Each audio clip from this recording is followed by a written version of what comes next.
It's 9 o'clock in the morning in Germany, and a warm welcome from my side. I'm Manuela Liebchen from the German Wine Institute.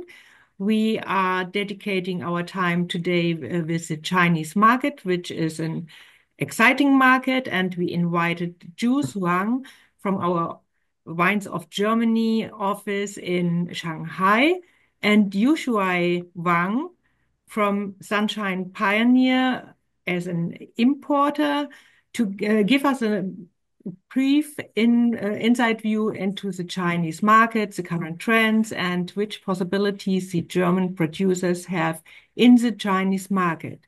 So welcome, Jules, to share your presentation and the recent market information. And if you have any questions, you can place these questions in the chat modus or in the frequently asked questions modus. And we prepared some questions to Yushui, which are common for newcomers in the market, and probably a lot of questions you may have to importers are handled over via these questions. So please feel free to place additional questions if some arise. We will save the seminar content, and you also have the opportunity to see the video again after the seminar in our website. And otherwise, the presentation from Jules is also available after the seminar. So please hand over, Jules, and welcome again.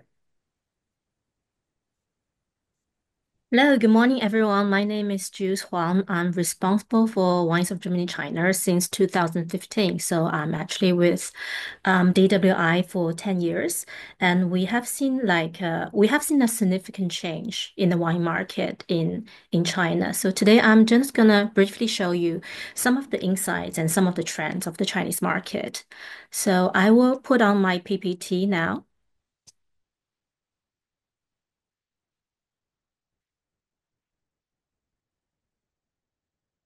Okay, so the topic today is China market opportunities for German wine producers.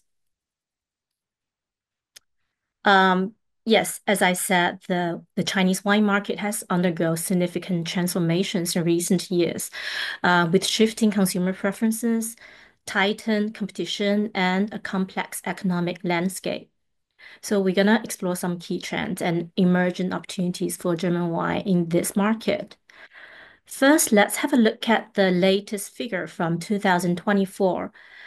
So in 2024, the total wine imports in China by volume is 2.88 million hectoliters, which is a 13.6 increase to 2023. And the total wine imports by value is 1.59 billion USD, a huge jump, 37.2% increase from 2023.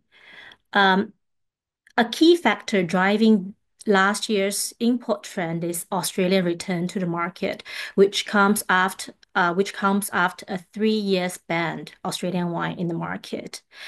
And the Chinese wine market actually reached a peak in 2017 and experienced continuous declines for 7 years. So last year was actually the first time growth after 7 years.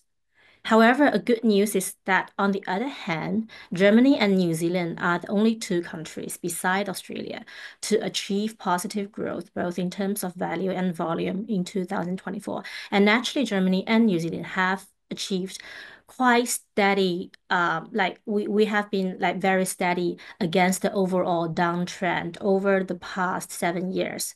And both countries are, of course, white wine dominant countries. So if we look at the domestic the import market in China we can see that the green line is the total import by million hectoliters, and the green trend is the domestic production. As you know, China also produced a lot of wines in the past.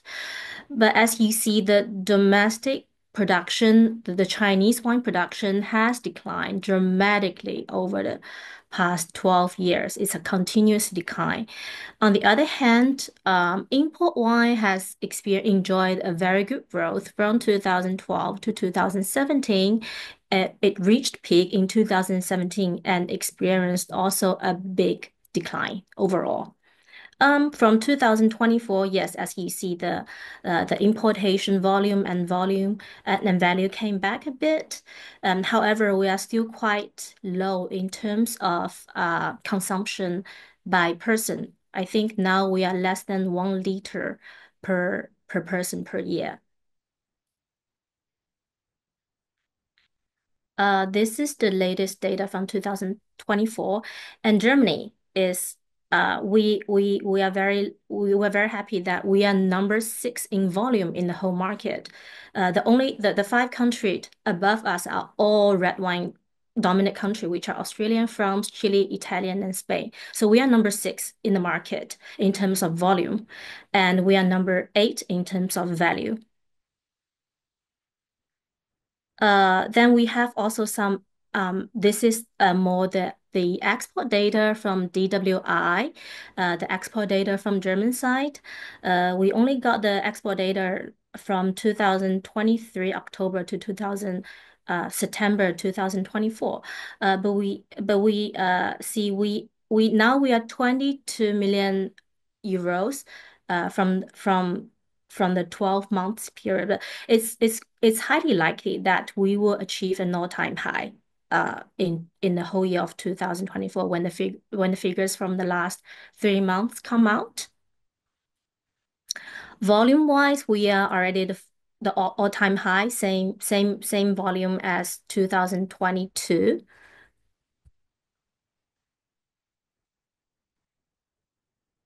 So unit price per liter, in 2020 we reached a high point of 5 euro and 57 per liter, and the euro price per liter dropped a bit since then, as the market is demanding for more accessible and everyday drinking German wines. I think the trend will continue, but we are still 4.9 euro per liter, so it's quite good compared with a lot of the European exporting countries like yeah. So the China total alcoholic beverage by category, we are still 79% beer drinking country, then 15% spirits, and wine is only 5.5%. So in terms of the retail price tier for wines in China market, including both domestic wine and imported wine, you can see this is the price range. The low price would be below 6 euro, and value category is between 6 euro to 10.5 euro retail price, consumer price. Standard wine is between 10.5 euro to 22 euro, and premium wine is 22 euro to 33 euro. Then there's super premium, ultra premium, prestige, and prestige plus category only accounts for a quite small percentage of the market. So the main retail price tier for import wines in China are the value category, the standard category, and the premium category. So anything between 6 euro to 33 euro consumer price is the main category of imported wine sold in China.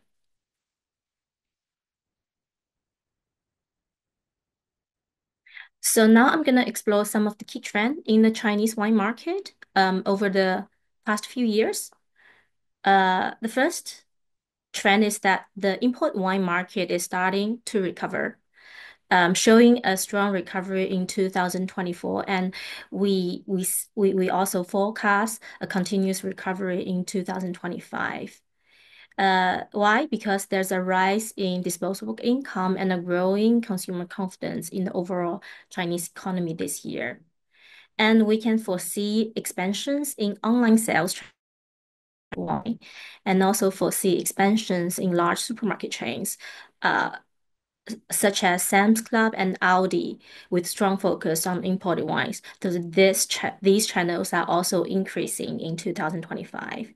And we also see an increase in the specialized wine retails and tasting events for wine lover consumers. So overall, we see signs of recovery. Second key trend in the Chinese wine market is that we think the wine market, the overall wine market, has become less fragmented and more professional. Uh, over the past, Over the recent years, there is actually a significant reduction in the number of wine importers. The market is becoming less fragmented with stronger and more established and professional players. Because in the past, there are a lot of in the past when like say 15, 10 years ago, the market is super fragmented with a lot of people who has no knowledge about wine and who just know some wineries in Europe and they have a company in China, they start importing wine for their company. That kind of player, that kind of unprofessional player is becoming less and less over the past years. And and also as the market has become more competitive and the price has become transparent, so all these unprofessional importers are existing in the market compared a decade ago. So the information is now quite transparent and clear for consumers. So the era of excessive profit of import wines is also no longer relevant. So nowadays you cannot buy say €1, €2 French AOP wine and sell for like €100 in China. That whole thing is completely gone. Our consumers, the Chinese consumer, are become more empowered and knowledgeable. So they are more sophisticated and information is, as I said before, is so easy to access on the internet. So it's much easier that consumers can find quality import wines at reasonable price across all the channels. So this growing expertise also require importers and sellers of wine with higher quality, more professional service and more knowledge. The next key trend in the Chinese market, very good for German wines, is that Chinese consumers are moving from red to white. So the white wine consumptions in China rose from 10% to nearly 15%, according to third-party market research data and various e-platform data that I collected. And Germany and New Zealand have experienced steady growth despite the overall downturn trend. German Riesling has become the best-selling white wine in Sam's Club, which is a huge supermarket chain with over billions of revenue in China. And we are number one in Aldi China and Metro China supermarket in 2024. Number one in the white wine category. Uh, yes, and also this also echoes with the global data that the OIV also shows white and rosé wine have surpassed reds in global consumption since 2021, and as we are still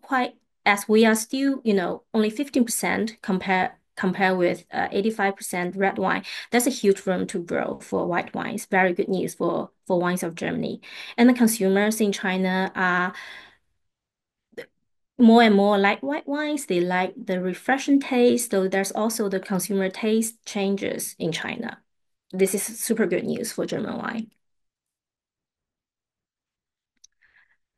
One of another key trend in Chinese market is that beginning consumers, actually the mass consumers, prefer slightly sweet taste.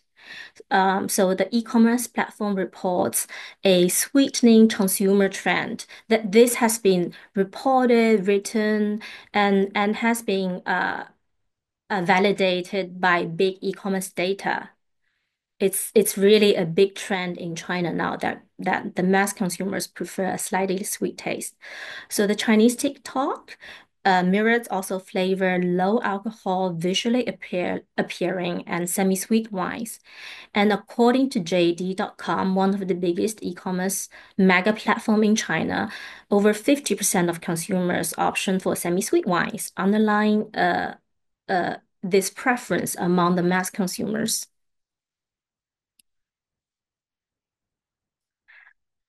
Another key trend is that we have an increasing number in wine lovers.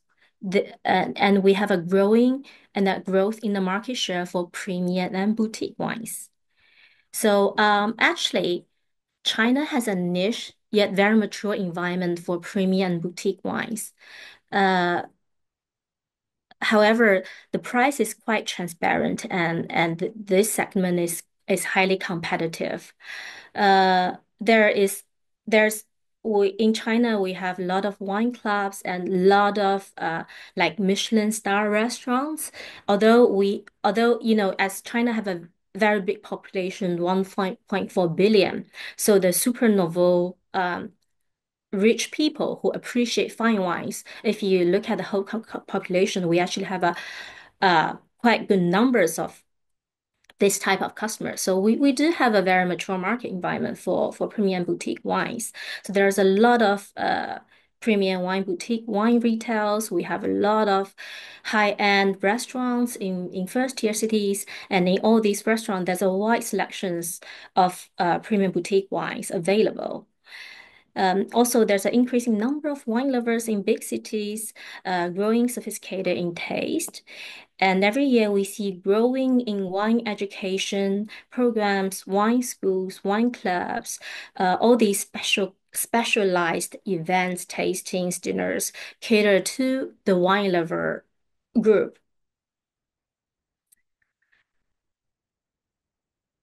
Yes, so my point is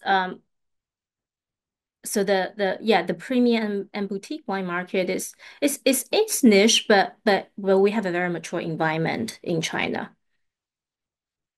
You can find all actually you can find all good like if I speak about Germany, you can find all the good VDP producers, all the top high ones, all the international renowned wineries already represented in the China, and of course we have uh, a a a very mature market for top Bordeaux, Burgundy, Italian, New World wines. Everything is already in the market. And the consumers actually who are who look for premium boutique wines are very knowledgeable about wines and uh yes, they are international travelers and they have tasted wines from all over the world. Everything is available in the market. Then talking about opportunities for German wine in China, first opportunity is that we have already established Riesling as a category leader and a super brand in China. So all the data from e-commerce sales data confirms that Riesling have surpassed Sauvignon Blanc and Chardonnay in search rankings in China. So Riesling itself is a strong brand in the wine industry. This year, JD.com reviews that Riesling become the most searched wine category keyword on JD in 2024 summer.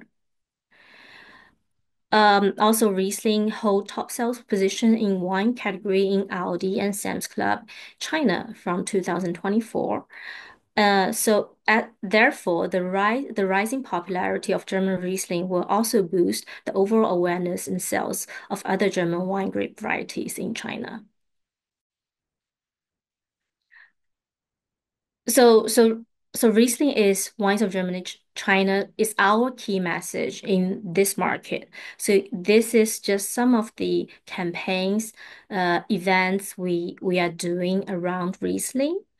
We are active in all the social media platforms. We have different campaigns for Riesling, such as Summer of Riesling, such as Riesling's Birthday, I Love Riesling. All these are targeting not only the wine industry traders, but also targeting the mass consumers.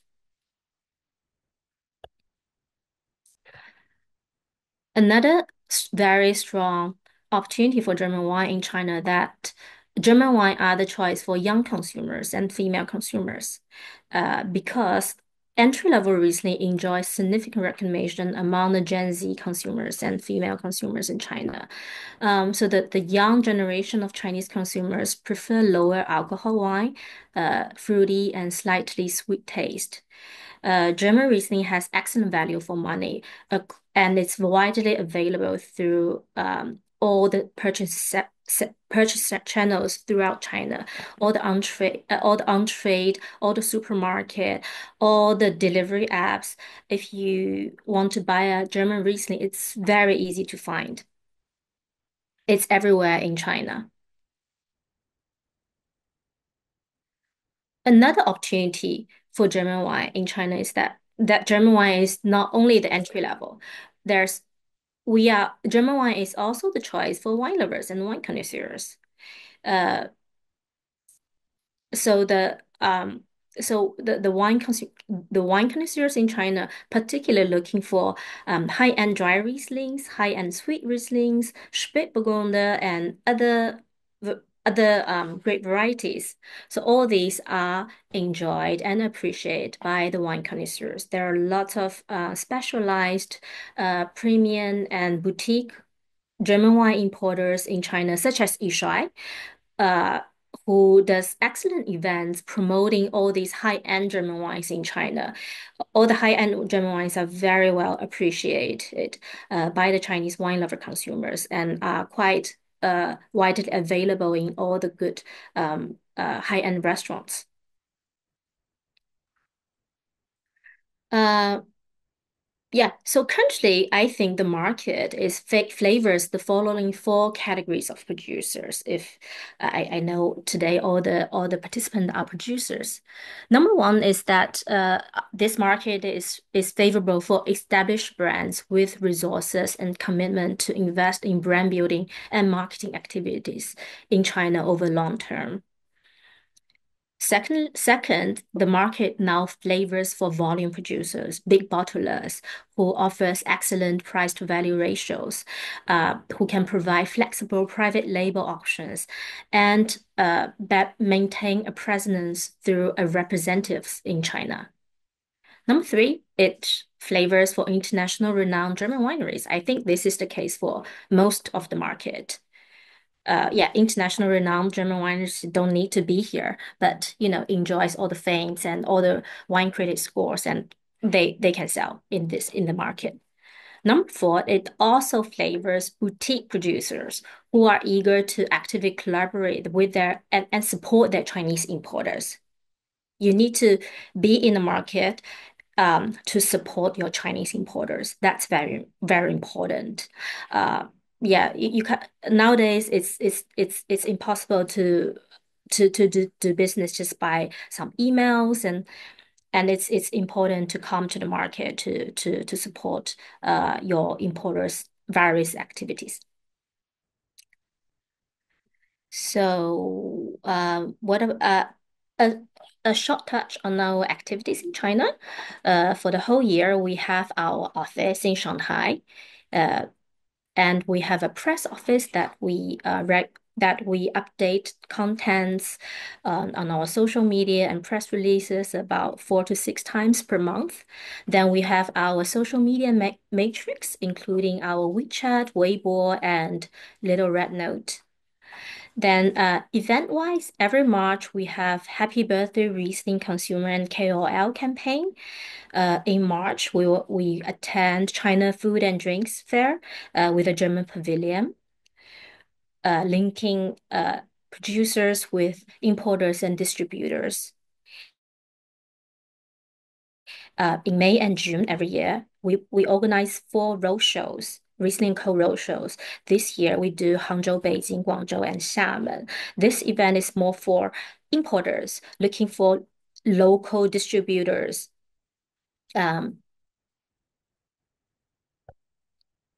Then every July and August, it's our biggest consumer campaign, Summer of Riesling. It's a total integrated national campaign with on-trade promotion, on-trade and off-trade promotion, KOL media, consumer events, etc. Then we also organize our I Love Riesling consumer events in different festivals, fairs, to reach to reach mass consumers. Then we have established a three-level German Wine Academy educational program targeting different level of the trade. So level one wine education program is to target the wine lovers and beginner wine trade. It's a 3 hours program that we teach everything about German wine regions and German wine styles briefly, with about 6 wines to taste. Then also we have a 1 day course, level 2, which is which we organize once a year for the trade who actually sells German wine. So for Chinese wine, German wine importers and distributors to attend. It's a more comprehensive education program that touches on all the important wine regions, the wine styles, and all the different grape varieties from Germany. Then in November, with the support of the Ministry of Agriculture, we do Pro Wine China uh, in Shanghai. This is also a very good opportunity if you're producer looking for importer in China. Has been very successful, and we've been participating Pro Wine for 13 years in China. And during Pro Wine, we also organize our annual dinner and award ceremony to recognize all the import to recognize best importers, best wine brands, and best wine educators, best retailers, etc. So lastly, I would just have a touch on the imported wine tax in China. So import wine to China involves a composite tax rate system. So there's typically 14% of tariff, and there's currently like 13% of VAT tax. Then there's approximately 10% of consumption tax. So the overall tax rate, based on the information, is about approximately 43% import tax. Uh, yes, I think Yu Shuai will talk more on the more technical questions about how to import your wines in China and how to work with your Chinese importer and distributors. So I will finish my part and hand over the. Yes, if you have any questions, or I'll just hand over the speech to Yu Shuai and we can discuss at the end of the section. Thank you very much. Thank you, Jules, for your explanations on the recent market trends. I would like to welcome Yushuai Wang from Sunshine Pioneer company. He's a very experienced importer. When producers start a business with China, they are faced with a lot of questions, and they should really check if the partner they are in contact with has the right licenses and import capabilities. They should check which channels and distribution network he is serving in China. If he has the right warehouse facilities, for example, which is very important for white wines, for Riesling, and if he has also a competence regarding transportation. So one of the first question is probably who is doing the registration at the Chinese customs, because this is a precondition for every producer sending over wines to China, even if they have an intermediate in between trader. they are forced to register at the GACC. Usually, do you help your producers to register there, or do you have any tip what they can improve? Okay, good morning, everyone. I'm Yusha Wang from China, a German wine importer. I'm glad to share some of the practical experience for German wines in China.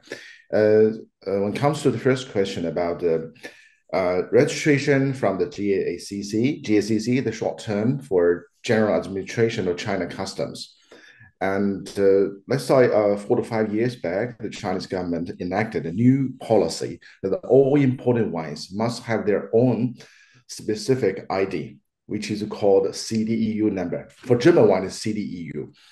And producers should register your brand of wines from the website of China Customs. It is a simple process, and you just fill out the forms, putting your basic information. And then there's a very important certificate you need to submit is that the certificate issued from the local authority approving you or allowing you to make the wines.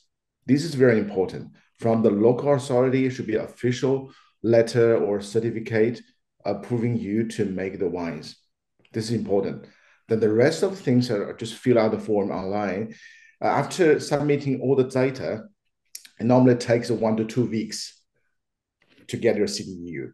And after that, when you exporting wines to China, the CDEU number, the sticker with CDEU number should be on your every bottle and every cartons of your wines. This is the requirement from Chinese customs. It's simple. So if you are not able to do it, you can find some agent in China. They can help you to do it quickly. But we are working with some wineries here in Germany, and they all done by themselves. They all have done by themselves. It's easy thing. Yeah, but this is the must. Thank you. How about the next questions? A lot of producers rise when they start the business with an importer. How about the exclusivity right in the market? China is a very huge market, and it's not really certain that one importer can deal with the whole country. So why shouldn't I take different importers for various regions? Yeah, this is a good question, and also the topic that we discussed for a long time with my counterparts and also the winery suppliers here in Germany. So China is big enough. It's so big. You can imagine that a country with 1.4 billion people and the big cities, large, span, the country. So for selling German wines in China, there should be a reliable party. Importer or your distributor for the wineries, for the brand in China. And you can, if you have a good control all your importers and distributor, you can have many, 3 or 4 or 5. It's depending your control. But what I think that if the medium size or small size a winery, I would advise you to have only one importer to have a try. So you only release the wines to one party. You may not sign the exclusive certificate in the first or second year. Let us see the developments of your wines and the cooperation with your Chinese importer in the last 2 years. Then you decide whether you want to give it exclusivity or not. And then there's a risks. There are risks if you have some importers in China for your wines, and if you do not have a good control of the price, there will be big competition of your wines and the prices in China. So in the end, then the importers can be hands off.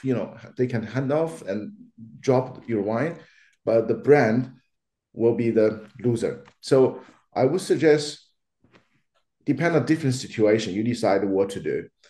But for the long run, you need to find a reliable importer to do your wine year by year. So as you know, that German wine is not so mature in China, but it's growing very rapidly. So there should be a reliable party and who is also patient in doing the German wine. This is a long term, this is a long run. So this is my suggestion. Well, it also depends on, the both party, I mean, the winery and the importer, whether you have a good communication, a good feeling. So this is something that I should otherwise. Thanks. How about the contract? A lot of partners ask for a contract, and which part of a contract would, from your perspective, very, very essential? When talking about the contract, that I'm just sharing my experience may not be applicable for answering this question. I have a company here in Mainz, Germany, and as a purchaser and exporter. So we procure wines from different wine growing regions, different wineries, and we club them together into one big container export to China. So my Chinese company located in Beijing is an importer and distributor in China. So in this case, we prepare the international contract by ourselves. So the only thing that how do we place order with the wineries?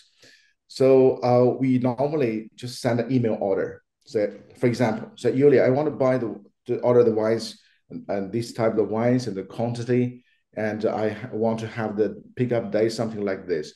Then the winery will issue an invoice.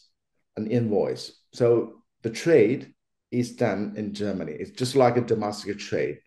And we normally do not pay any advance. And whenever the cargo is ready, when I receive the invoice, they will pay 100%. And we arrange the pickup. So the price basis is excellent. So this is my situation. But when you are doing the business directly to Chinese importer, which is the international trade, I do suggest you to ask for some advance payment, maybe 10%, 20%, depends on your negotiation. And then you please ask the full payment before releasing the cargo to your client. So otherwise there's risks.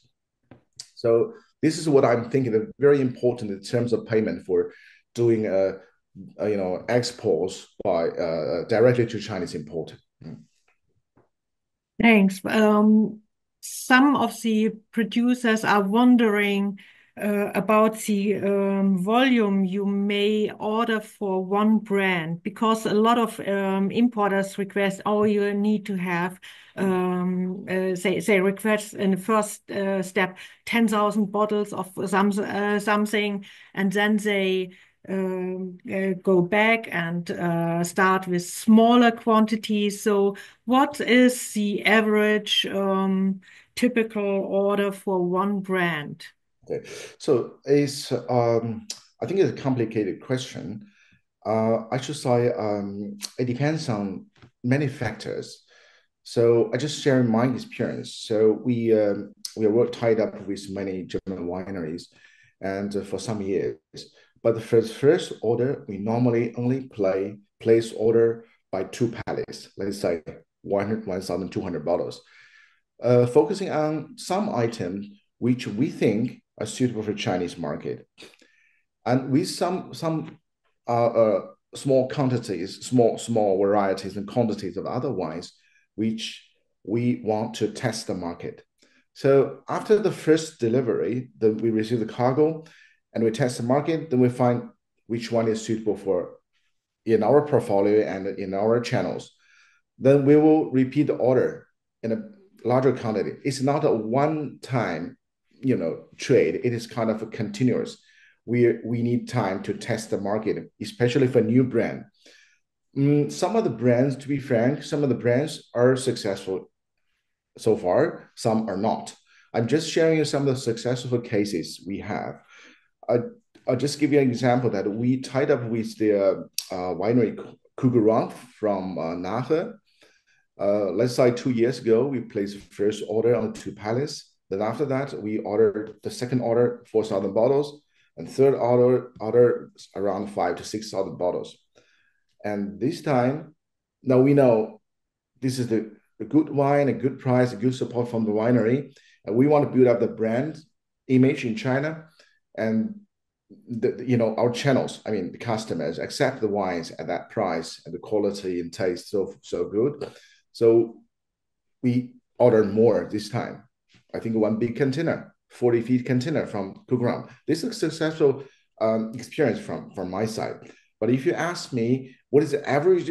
The quantity for each order is really difficult to say. It depends on your wine quality, the brand image, and your prices, and your interaction with the importer. This is really complicated. But finding a good and reliable and professional importer, I think you can do it step by step. One thing is more important is to be patient. It's not 1 day or 1 year. You need to be more patient. Yeah.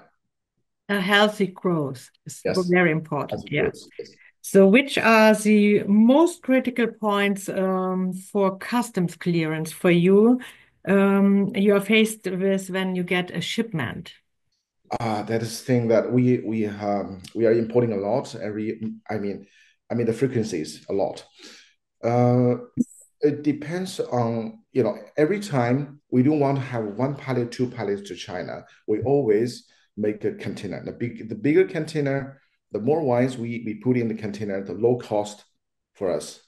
I mean, talking about the single bottle cost is lower. So in that case, we will have a minimum 30 types of German wines in a container, or sometimes even 50. So the problem we face is that when we submit the document to the Chinese custom, they will think, oh, you have a lot of varieties, whether something is hidden inside. So they always decide to open the container and check everything. In that case, we lost the time. And if it is in a very hot season, that is a very risk for the German wines, because at the seaport, all the container, the wines are exposed to the sunshine, sometimes 35 degree, which is not so good for us. So the risks for us is that we always keep the finger crossed that custom do not check it.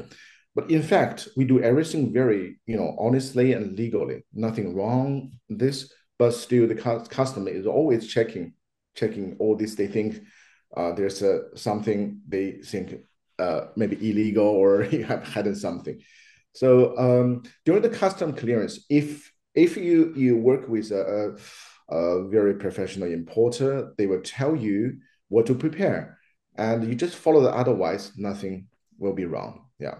Okay. So preciseness is very important for the Yes. papers, and Yes. Papers. you Yeah. mentioned firstly to stick the numbers, the customs numbers at the cartons as well.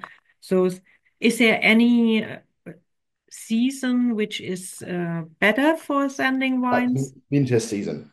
As per my experience, winter season. Let's say from November to the next February are the best months. The 4 months is the best of the year to deliver wines from Germany to China. Yeah. Try to avoid the very hot seasons. Let's say in China, maybe starting from June, July, and August. These 3 months is very tough for us. Very tough. Very hot. Okay. What marketing and promotion activities do you undertake for the wines you import? Do you expect the support from your suppliers? Yes, first of all, I should say, thanks to the great efforts by the DWI and the Wines of Germany China office, the importers enjoyed a lot of chances to approach the distributors or maybe the CN customers. So we are the beneficiary of those activities, marketing activities in China. Apart from those official activity by the Wines of Germany, we also have our orange tasting events. Just give you some examples. Like for every container after clearance from Chinese customs, we will organize the new wine or a new vintage wine free tasting among our customers or very good educators or some of the VIP customers. in the major cities like in Beijing, mostly in Beijing and Shanghai. So this is a good thing for us to have a good interaction with our customers. Apart from this, we will also hold some events whenever there's a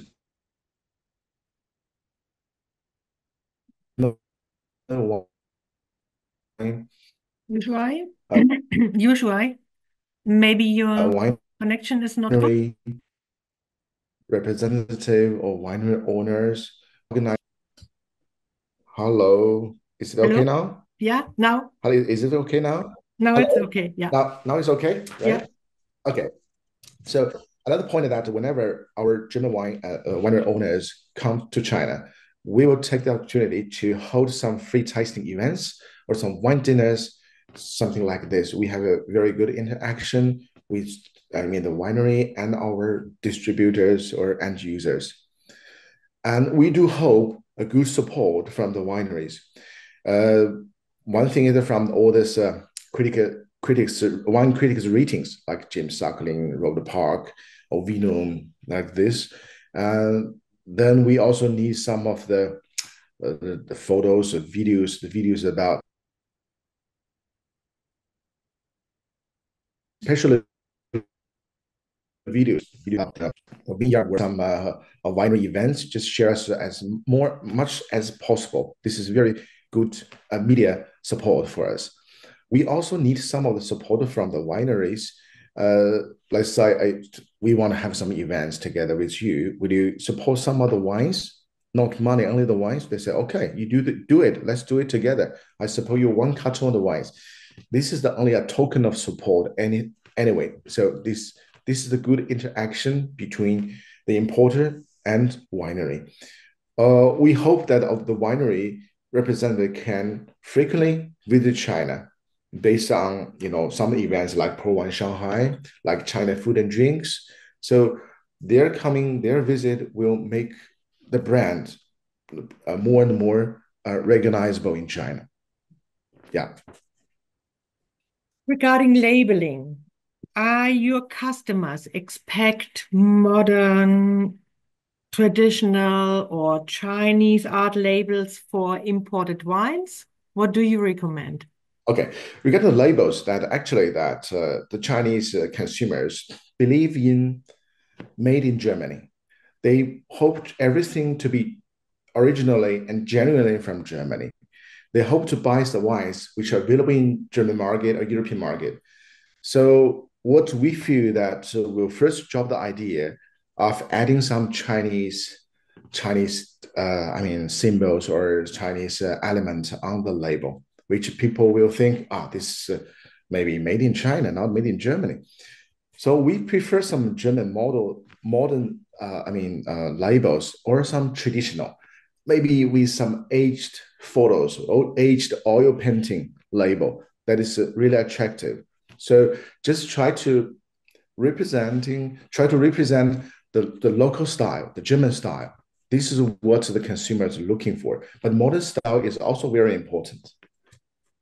All the label, they should find the origin from Germany. This is what people would like to have. Yeah. Yeah, yeah.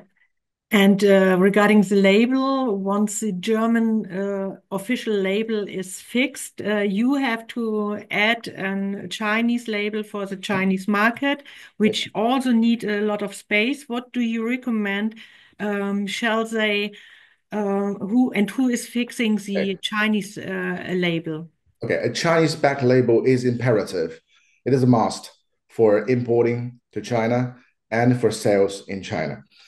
So what we do is like this. Actually, it's not the duty of the winery. It's the responsibility of the importer.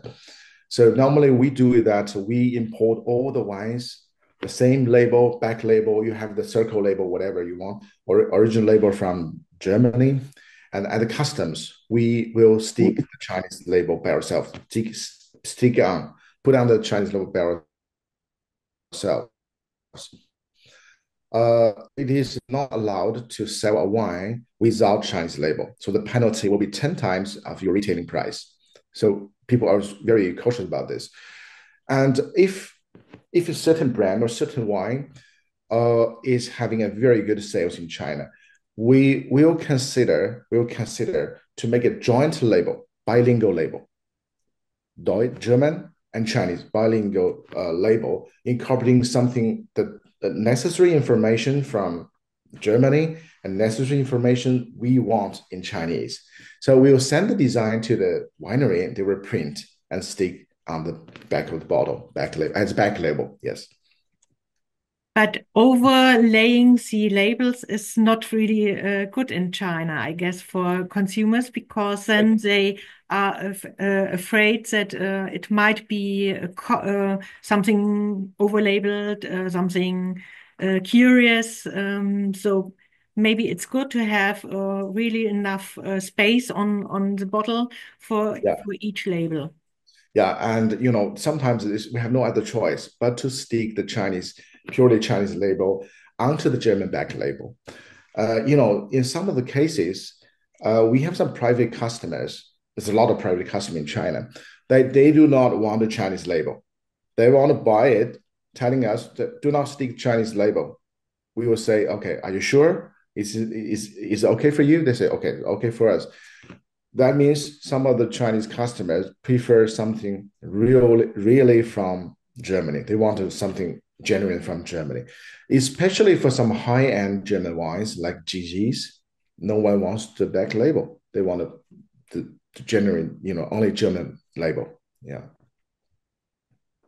And given that one producer has a high reputation worldwide, the big question is, should they register their trademark in China to protect the brand, or is it too complicated and too It's expensive? necessary.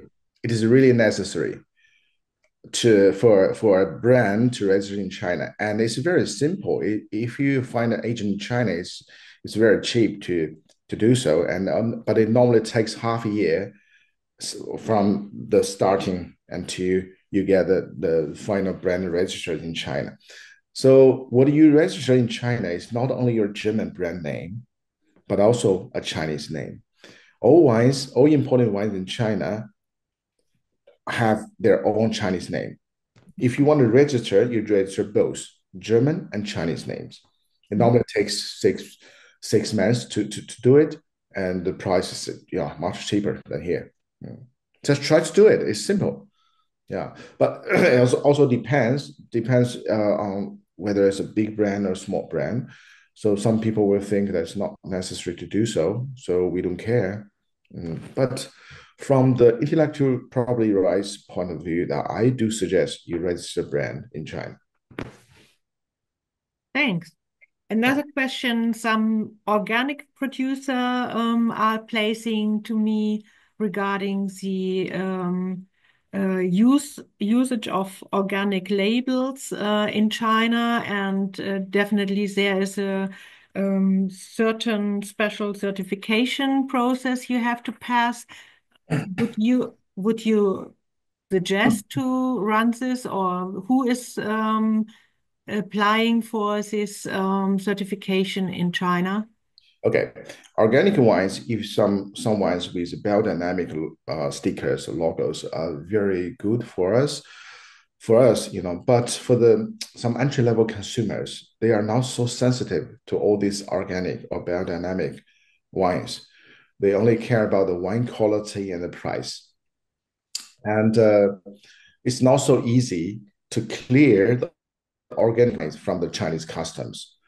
They ask us to present a lot of original documents in Germany or in Europe that a certain authority has approved you with organic planting or winemaking.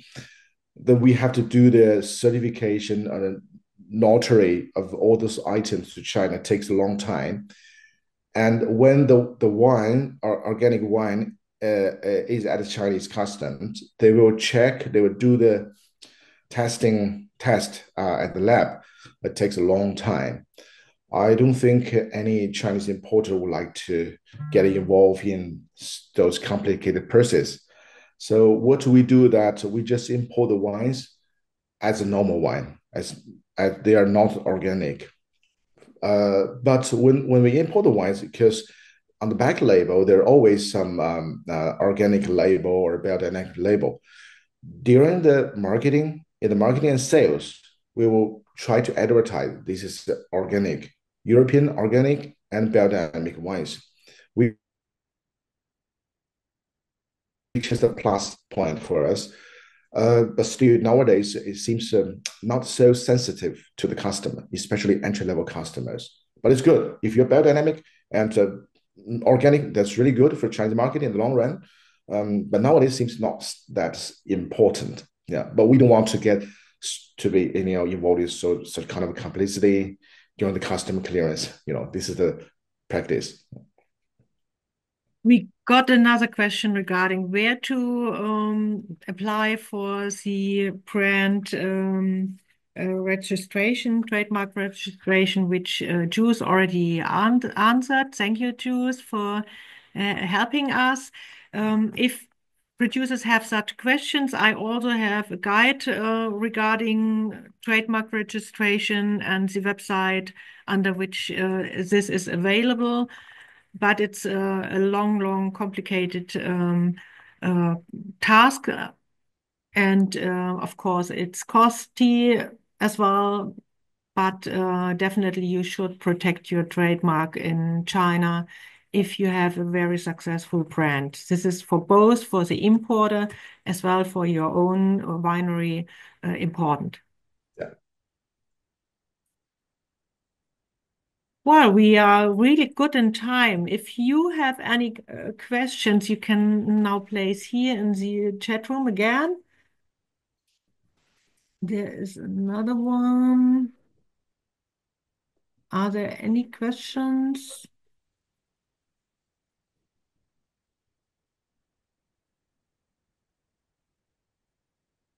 No. Of course, you know how to reach us and send me at first your questions, and the participants of the seminar, some of them registered for the individual meetings with Jules for next week. So this is in progress, and Jules will send you a link when is an appropriate time for the meetings. Yes, there is another question regarding alcohol-free wines. How about the market situation for alcohol-free wines? I know there is one importer who is dedicated just with alcohol-free wines, but is the market growing? Is there a potential for these wines? I think the alcohol-free wine has just started. It's an emergent trend. It's not a big thing yet in China. I have another question. What is the reason for the decline of the local wine production? Okay, it's um I I I think like I read from some market research is that the local wine cannot really compete with the import wines because since 2012 there's a big since like 15 years ago, there's a big boom of importing wines coming into China, like red wines, for example, from Chile, from Australia, who enjoys tariff-free in the market. So actually, the import wines can be very cheap, and the production costs for Chinese wines are actually higher, and the entry level quality wise cannot compete with the import wines. That's why red wine production, especially the red wine entry level red wine production by the big players like the Great Wall, Changyu, has declined dramatically over the 15 years. Usually, another question is where is the entry level price you expect for the X works? And what's the average price? What is paid? So we have in this statistic that we are nearly €5 ex-seller price for the export figures. But where is I also learned that the recent market trends show that the importers are very curious to get lower prices. It's a very price sensitive market nowadays. And what do you recommend? Yeah, it's really a sensitive question and sometimes a confidential question. A little bit louder. Sorry. Yeah, a little bit louder. Can you hear me? Hello? Yeah.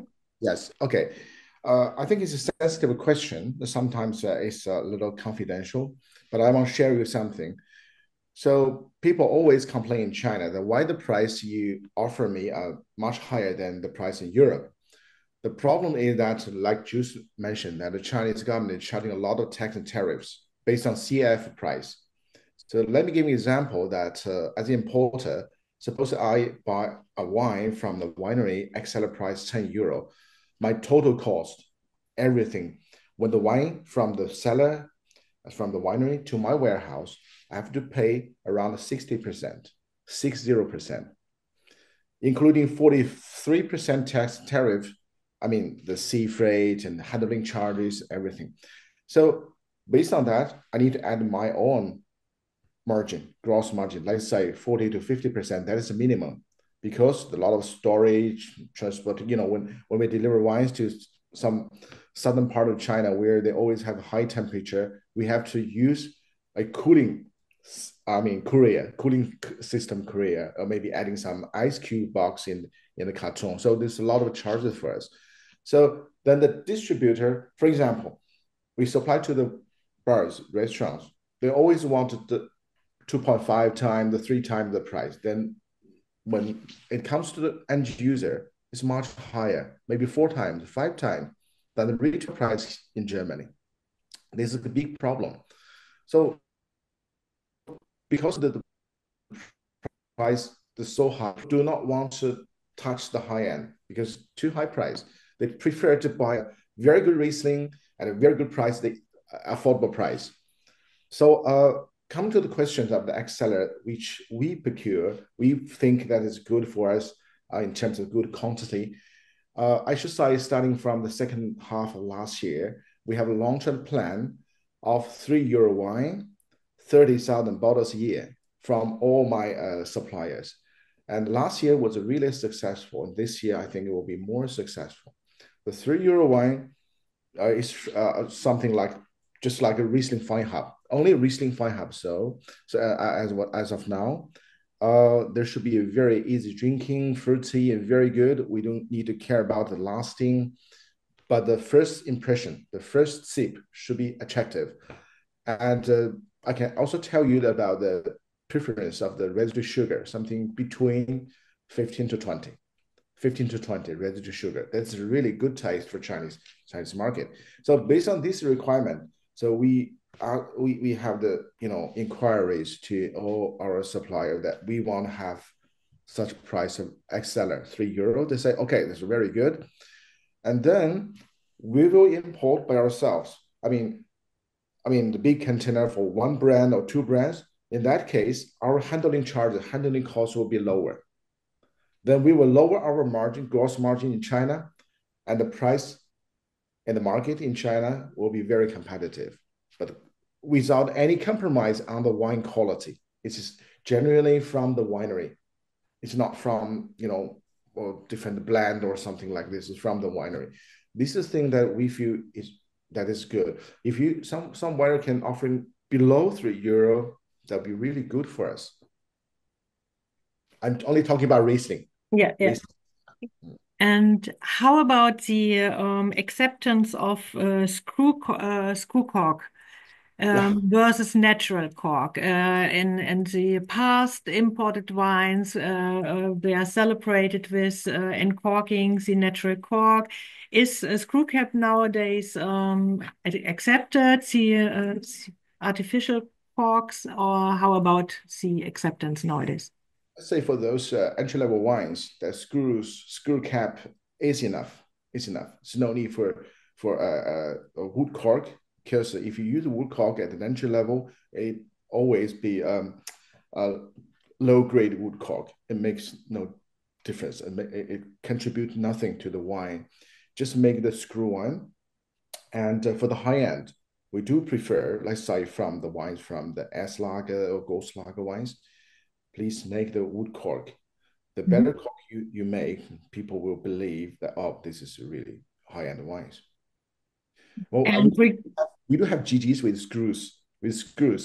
There's some people say, oh, do I buy the screw GGs? I said to them, they make no difference. Taste the wine. Yeah, so there's, yeah.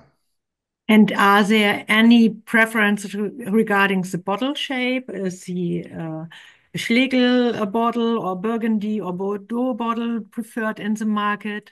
For the Riesling, just use a Riesling Riesling bottle. bottle. Riesling bottles. Yeah. Yeah, we have been promoting the bottle shape in Chinese for the mass consumers a lot. This is a signature bottle shape that we place in all the advertisement, all the visuals. We really want to emphasize on this unique shape bottle. So the Chinese consumers look at the bottle, they know it's a Riesling from Germany. There is another question from one participant.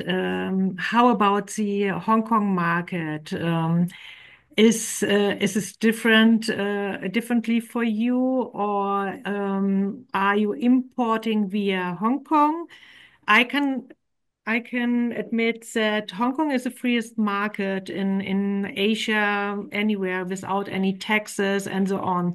But if there is an importer who import your wines via Hong Kong, then he needs some special licenses and agreements with the customs in China, and then he has a quicker importation process sometimes. But nevertheless, he needs then the full documentation for the import process as he would need for a direct import in China.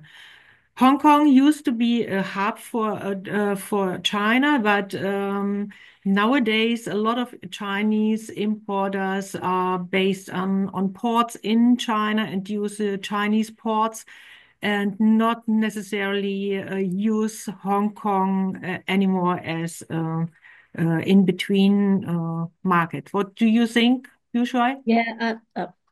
Yeah, Hong Kong. I just want to add, Hong Kong is also a very high cost market. So if you export your wine to Hong Kong, already there's a huge handling cost, more expensive than China. So it would make no sense for any entry or medium level wine.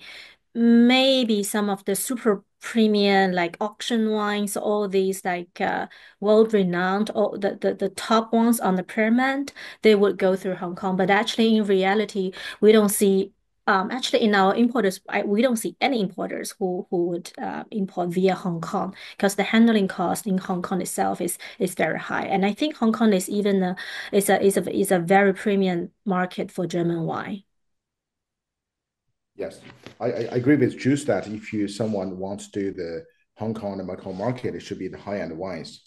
It should not be on the basic wines because that market is only for some super wines, world super wines.